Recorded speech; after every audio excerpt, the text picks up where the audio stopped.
Hanap niyo ba ay tulad itong falls at magtampisaw sa malamig na tubig? Yan po ang isa sa mga pinagmamalakis naman sa Magnao, Tabuk City. Isang falls na matatagpuan sa gitna ng kabundukan. Ayan po sa aming paglalakbay sa falls na ito, talagang ma-experience mo yung lamig ng tubig kapag nakarating ka dito sa lugar na ito. Ayan, hindi gaanong kalakihan pero sulit na sulit naman ang trek ninyo kapag nakapunta ka nga dyan. So, una muna may lalakarin tayo. Ayan, medyo shaky ng konti.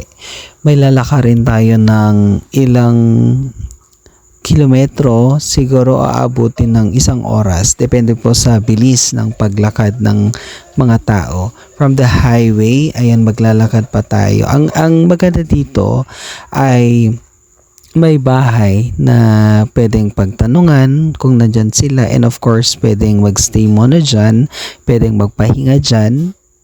Tapos you are with the environment. Ayan, ito muna yung mga kasama namin after mga 30 minutes ng paglalakad from the highway. Of course, yung the time kasama natin ang PNP and PFP. So, sila po yung nag-guide sa atin and tumulong na rin. So, ang kagandahan ng mga may kasamahan, marami po kayo. Ayan. So, ito yung isa sa mga dinaanan natin na stream. Then, malinis po yung tubig dyan sa first na nadaanan natin. Patungo po dun sa... Actually, may mga nadaanan pa tayo. Yung trail, hindi pa gaanong... Anong tawag dito? Hindi gaanong malinis, pero pwedeng madaanan. Pero ang iba, mahirap. So, ipapakita ko sa inyo dito sa video na ito kung paano kayo makakarating sa falls na yan sa Magnao. Ayan, may mga madadaanan tayong mga streams. Actually, malalaking bato po yung mga madadaanan natin. Kaya, yung mga gustong bumisita ay mag-ingat-ingat rin kasi may mga madudulas na bato. May mga rock formations din na madadaanan sa area na yan. Ayan, so yung trail po natin hindi gaanong madali kasi mabato nga. Lalong-lalo na kung tayo ay o madadaanan natin yung mga streams. Ayan, kung mapapansin natin, yung mga nadadaanan natin ay ang linis po ng kanilang tubig. Sabi nga ng ilan na dyan nila kinukuha yung kanilang mga iniinom na tubig dahil malinis at malinaw, malayo po sa mga pollutants. Ayan, kung nakikita nyo yung ilang mga host, dyan galing. So, yan yung mga pinupunta or pumupunta sa kanilang mga bahay.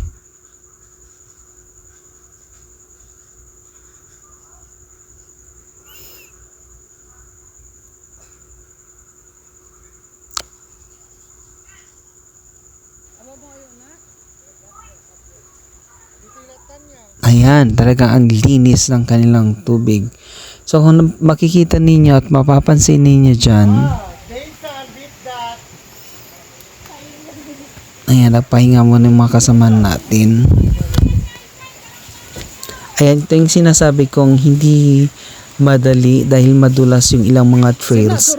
Kung bakit may mga ganyan, dahil kung may mga bagyo ganun, yung mga na-establish na trail ay nawawasak minsan dahil sa bagyo.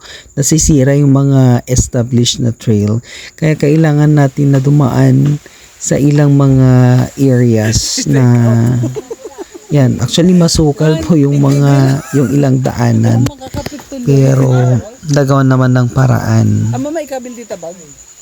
Hindi gaanong madali yung ilang mga trails Pero kung adventure naman talaga yung hanap mo at makikita mo yung ganyang falls ay talagang ma-enjoy mo.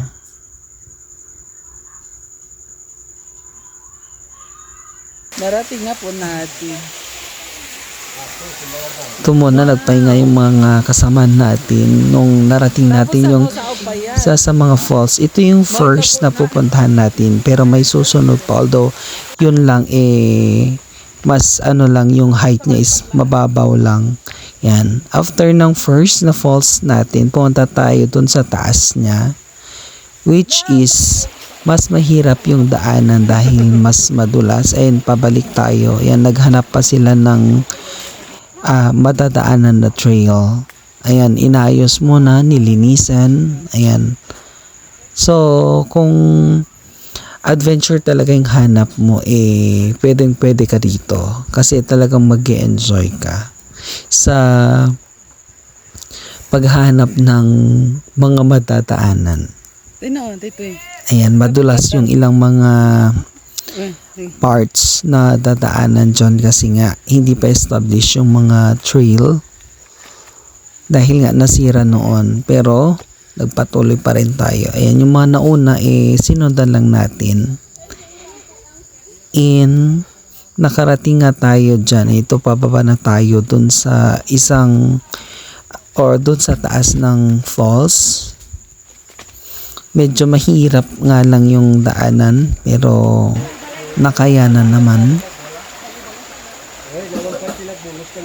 Ayan, kung ito na nakababa na kami. So, yan, ito yung sinasabi ko. Ang problema, nagkaroon ng bagyo, nasira yung falls. Pero, ayan, yan sana yung isa sa mga tinitingnan natin. Ayan, malinaw po yung tubig dyan. Pictorial muna sila. And then, pwede nang uminom ng tubig dyan. So, ito si kuya. Gamit niya yung bamboo. Dyan kumuha ng tubig. Palinis pa yung tubig. Ayan, umiinom na siya. So, pictorial muna dyan. Na part. Then,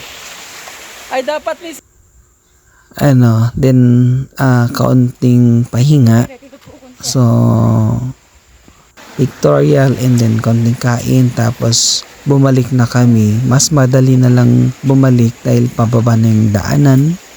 At least alam na namin yung trail kung gaano kahirap. Kaya, nadalian kami ng konti nung bumaba kami. Ayan, dire-diretso lang kami. Mas maayos na yung daanan. Then, nakarating kami sa doon sa unang bahay. Tapos nagtampisaw muna ako dyan, pero hindi ko napapakita sa inyo.